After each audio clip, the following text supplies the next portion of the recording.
CD'si orada.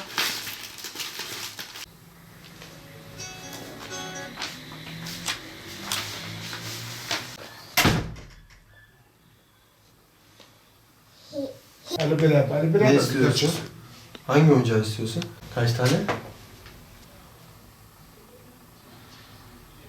Oyuncaklar da oynamak. Abi diyor kameraya bak. Abi diyecek şimdi Elif ne hangi oyuncağı istiyorsa onu çıkarıp vereceğim. Hanım. Cız. Şşş. Okey. Halim. Çiz. Okey. Okey. İşte. Hadi. Dandini söyle. Tane Alice. Başka hangisi var? Ülkeye yatlı kulübü. Kalbin Kırmızı balığı yap. kırmızı balığı. Şarkı yemeyen. Pazartesi durdura. Bendim. Ben Koşarak yanına geliyor. Elif dişi mi ağrıyor? gene içine kalmak. Elif'in bir. Elif bu ne? Dişi.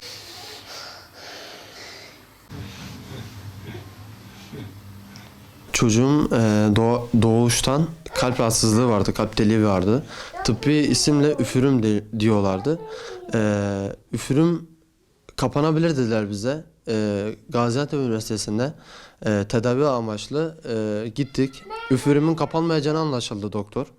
Bunu bir cihaz ile kapatabileceğimizi söylediler. Nasıl kapatırız derken bir cihaz söylediler. O cihazı anjiyo yoluyla damardan kapatabiliriz dediler. Bunu gerçekleştirdik, kapattık çok şükür. 3 aydan sonra Kapı çıkmış. 3 aydan sonra tekrardan kızımın kalbinde deliğin büyüdüğünü, o cihazın kalbi büyüttüğünü tedavi amaçlarında söylediler bunu. Şu anda da kızımı İstanbul Mehmet Akif Ersoy Göğüs ve Kalp Damar Hastanesi'ne sevkini uygun görüp kızıma 2,5 yaşında pil takacaklar. Açık kalp ameliyatı yapacaklar. 50 bin 40 bin TL civarında bir miktar para söylediler.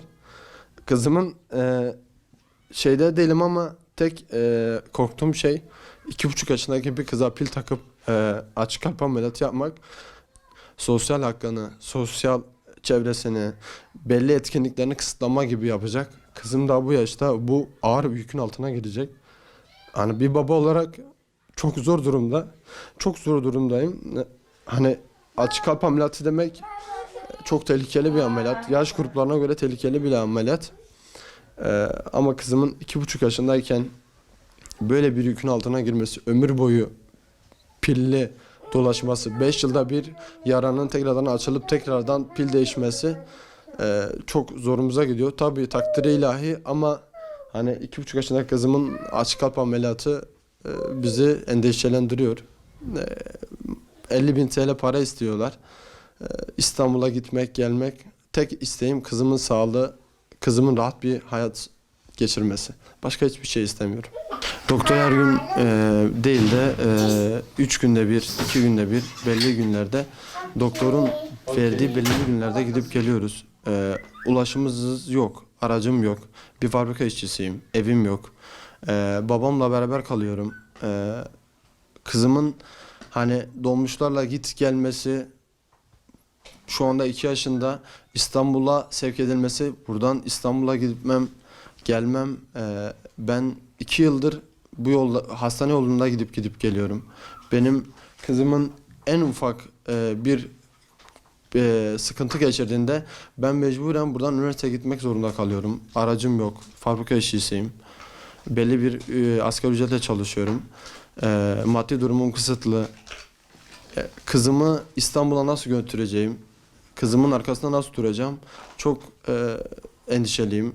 Maddi destek bekliyorum.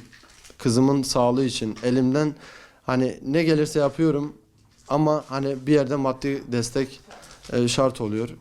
Kızımı İstanbul'da hastanede eğitimi için, tedavisi için desteğim yok, maddim yok. Maddi destek bekliyorum.